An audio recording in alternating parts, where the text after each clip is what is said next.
the Caribbean, early 1700s. A storm of fire and iron is about to erupt, yet no one in Europe expected it to come from a single pirate with a tattered black flag. His name was Calico Jack, a man history remembers for scandal and style, but not for the moment he nearly shattered an empire's fleet. Tonight, we uncover the battle history tried to erase. But first, tell me, have you ever imagined how one pirate could stand against the full weight of a navy? Stay with me, because what you're about to hear will change how you see piracy forever.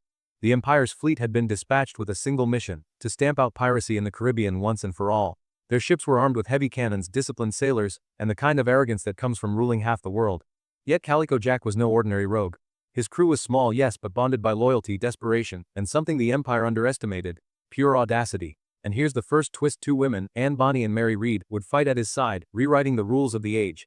Doesn't that already sound like a story you'd want the world to know? Drop a like if you agree, because this is where the real fight begins. Jack's strategy was not brute force, it was deception. He let the empire's fleet believe he was weak, fleeing into narrow channels and baiting them into shallow waters. The enemy commanders laughed, thinking they were chasing a coward. But little did they know, every move Jack made was a trap. Imagine the silence before cannon fire, the moment when predator thinks prey is cornered. That's exactly where Jack wanted them. Then came the clash. Fire erupted across the waves, cannon smoke rolling like thunderclouds. The empire's fleet, expecting an easy kill, found their ships grounded and tangled in reefs. Jack's crew unleashed a storm of grape shot, ripping through sails and masts, leaving chaos in their wake. But here's the cliffhanger: was it enough to topple an empire fleet, or would Jack's luck run out in a blaze of glory? You'll see in a moment. But pause here, and tell me in the comments, do you think cunning beats power in war? Jack's enemies called him reckless, but what they didn't know was that he studied their every weakness. He knew the empire's ships were slow to turn, that their officers trusted discipline over improvisation. His ragtag pirates, however, thrived in chaos. They boarded one vessel, cut down its crew in brutal hand-to-hand combat, and turned the empire's own cannons back on their masters. But with every victory came a cost: blood on the decks, wounded men, dwindling supplies. The battle was far from over. And just when it seemed the pirates might win the unthinkable, a shadow rose on the horizon: reinforcements. Another line of imperial ships, drawn by the sound of war. Jack now faced a choice: press forward and risk annihilation, or escape with glory already written in smoke. Which path did he choose? That's the cliffhanger we'll unlock on the next page, but before we go further, make sure you're subscribed, because the secrets of this battle are too big to miss. The sea was no longer calm, it was a cauldron of splintered wood, black smoke, and screams. Calico Jack's ship, the Revenge, darted between towering empire vessels like a wolf among lumbering oxen. Each maneuver was a gamble: a single misstep, a broadside too close, and the Revenge would be ripped apart in seconds. Yet somehow Jack held the advantage. He fought not as a soldier bound by rules, but as a gambler who knew when to risk everything. Bonny, pistol in hand, stood defiantly at the rail, her red hair whipping in the salt wind. "Let them come," she shouted, her voice carrying above the chaos. Mary Read, blade gleaming, cut through any sailor who dared board their deck. These were not women hiding in the shadows of history. They were warriors who stood where most men faltered. Their presence gave the crew a surge of ferocity. Tell me honestly, how many history books showed you this side of piracy? If you believe these stories deserve the light of day, hit that like button right now. But the empire was not so easily broken. A broadside ripped through Jack's sails, sending canvas fluttering into the water like torn wings. The Revenge shuddered under the blow, men thrown from their posts, the mast creaking dangerously. For the first time, doubt rippled across the pirate deck. Could a single brigantine truly withstand the wrath of an empire? The answer hovered like smoke in the air: uncertain, dangerous, and heavy with consequence. Jack, however, was not a man to show fear. He turned to his crew, eyes blazing. "They think us rats," he said, "but tonight, we are the fire." With that, he steered directly into the heart of the enemy line, a move so reckless that even his crew gasped. Yet this was his genius. By rushing in where no sane captain would dare, he slipped into the blind spot of the enemy guns.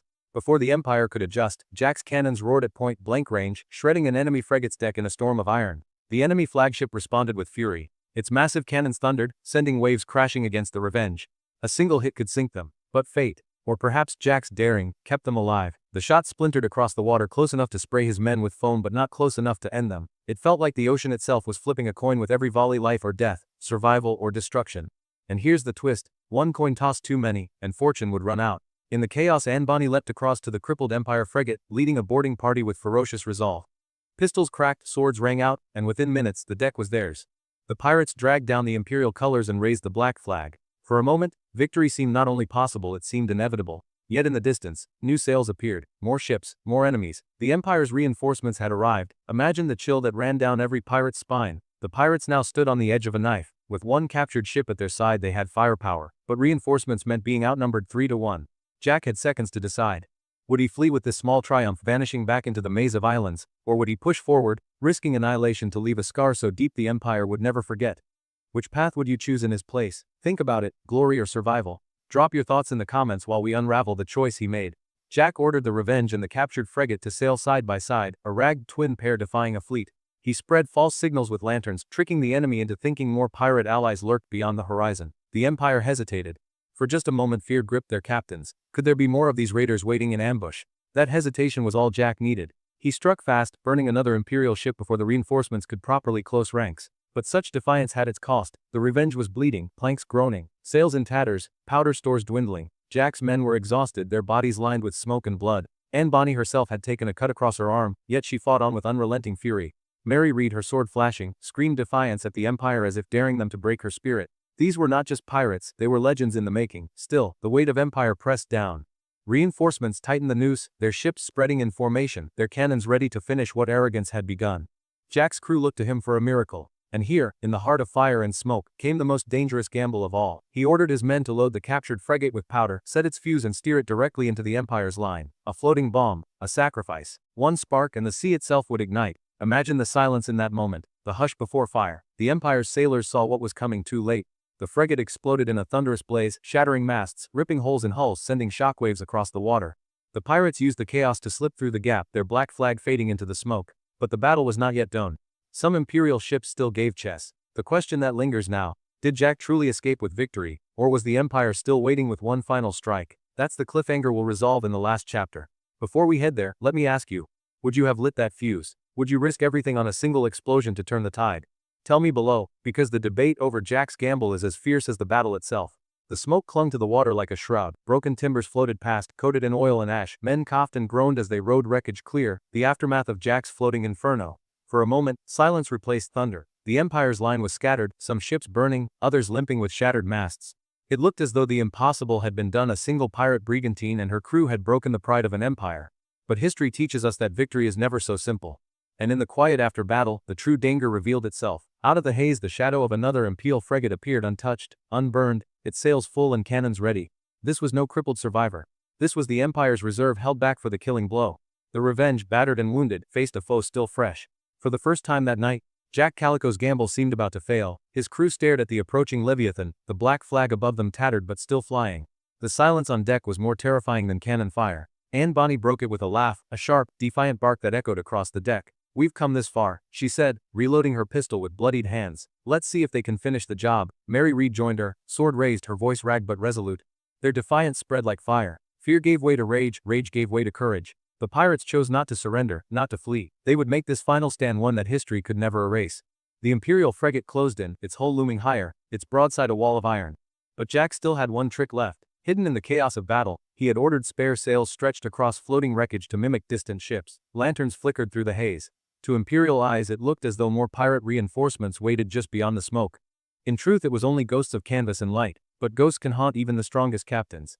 The Imperial commander hesitated. Should he commit and risk falling into an ambush, or retreat and save what remained of his fleet? That hesitation saved the pirates. As the frigate slowed, Jack seized the chance. He swung the Revenge into the wind, cannons blazing, ripping across the enemy's stern.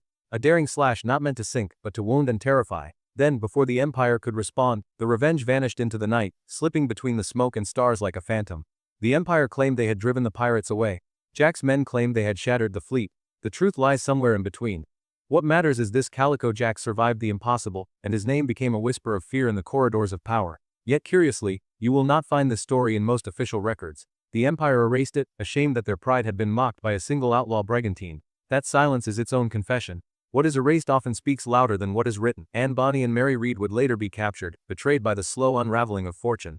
But on that night, in that sea of fire and smoke, they stood not as footnotes, but as heroes of defiance. Eyewitness accounts say Anne herself spat at the Empire's flag before vanishing into the darkness. Others claim Mary raised her sword to heavens, daring lightning to strike her down. Maybe those details are myth. Maybe they're truth. But either way, they feel real enough to belong. And Jack, he didn't die with a cannonball through his chest or a rope around his neck.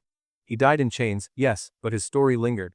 Retold by sailors who whispered about the night a pirate dared to sink an Empire's fleet. Perhaps he lost everything in the end, but in that moment, he tasted victory. That fleeting triumph was enough to carve his name into the marrow of legend. And perhaps that is the only kind of immortality pirates ever wanted. So when you hear the word pirate, think beyond treasure maps and cliches. Think of nights when smoke covered the stars, when outlaws faced kingdoms, when the sea itself was a chessboard of life and death. Calico Jack may not have built an empire, but he burned one, if only for a single night. And that flame still flickers in stories like this. If you've made it this far, you're part of keeping that flame alive. Drop a like to push this story into more feeds, and tell me in the comments, do you think Jack truly won that night, or was it just a fleeting illusion? Your take might change how we read this chapter of history, and don't forget, this is just one storm in a vast ocean. The next video will drag us into another forgotten battle, another erased truth. Subscribe if you want to be there when we lift the veil again. Because the past isn't finished with us, and neither are the pirates.